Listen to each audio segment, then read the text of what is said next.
Welcome to my channel Noora kitchen. చూడండి, నేనైతే కందిబ్యాళ్ళ చట్నీ చేస్తున్నాను. చాలా అంటే చాలా టేస్టీగా ఉంటుంది ఈ కందిబ్యాళ్ళ చట్నీ. సంగట్లేకైనా, రైస్లేకైనా, రొట్టెలకైనా చాలా బాగుంటుంది. కందిబ్యాళ్ళ చట్నీ తయారీ విధానం చూద్దాం. చూడండి, పెనం మీద ఇలా జీలకర్ర వేసి ఎంచుకోవాలి. ఫ్లేవర్ టేస్ట్ కోసం జీలకర్ర అయితే ఖచ్చితంగా వేయాలి.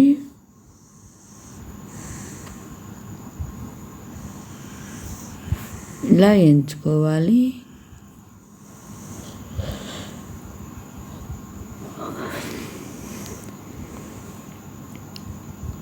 చూడండి,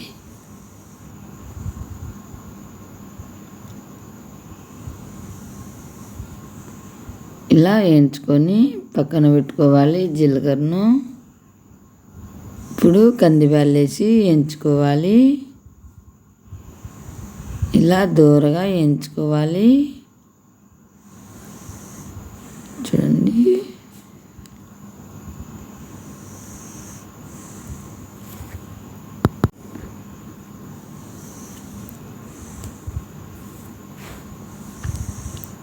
ఇలా లో ఫ్లేమ్లో పెట్టి మంట వేయించుకోవాలి.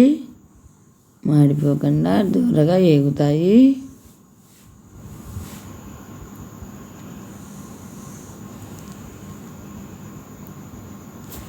చూడండి,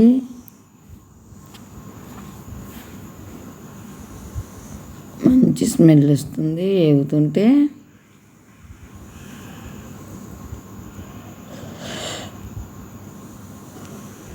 కాస్త ఆయిల్ వేసి దూరగా వేగిన తర్వాత ఆయిల్ వేసి ఇలా వేయించుకోవాలి. టేస్ట్ చాలా బాగుంటుంది ఆయిల్ వేసి వేయించుకుంటే. నేనైతే ఇలా ఆయిల్ వేసి వేయించుకొని తర్వాత మిరపకాయలు వేయించుకోవాలి.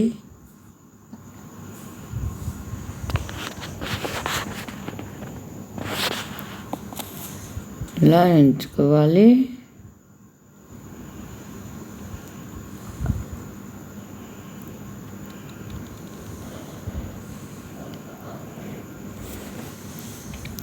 ఫస్ట్ టైం నా ఛానల్ చూస్తున్నట్టయితే సబ్స్క్రైబ్ చేయండి. మరిన్ని వీడియోల కోసం లైక్ చేయండి, షేర్ చేయండి. ఇండియా, దుబాయ్ వీడియోలు వచ్చాయి చూడండి.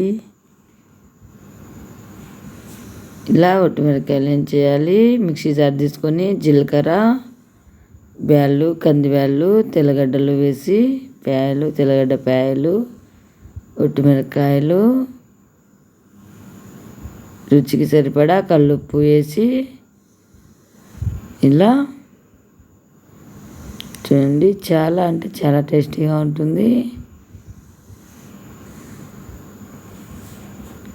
చూడండి, చింతపండు అయితే నానవేసి పెట్టుకోవాలి కచ్చా పచ్చాగా. ఈ బ్యాళ్ళు మిక్సీ పట్టిన తర్వాత చింతపండు వాటర్ వేసుకోవాలి. మెత్తగా ఇలా పేస్ట్ చేసుకోవాలి.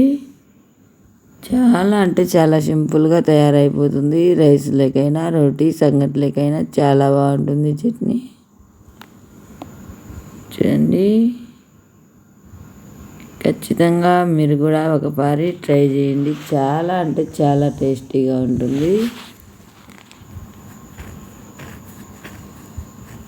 మంచి స్మెల్ వస్తుంది. తయారైపోయింది చట్నీ అయితే.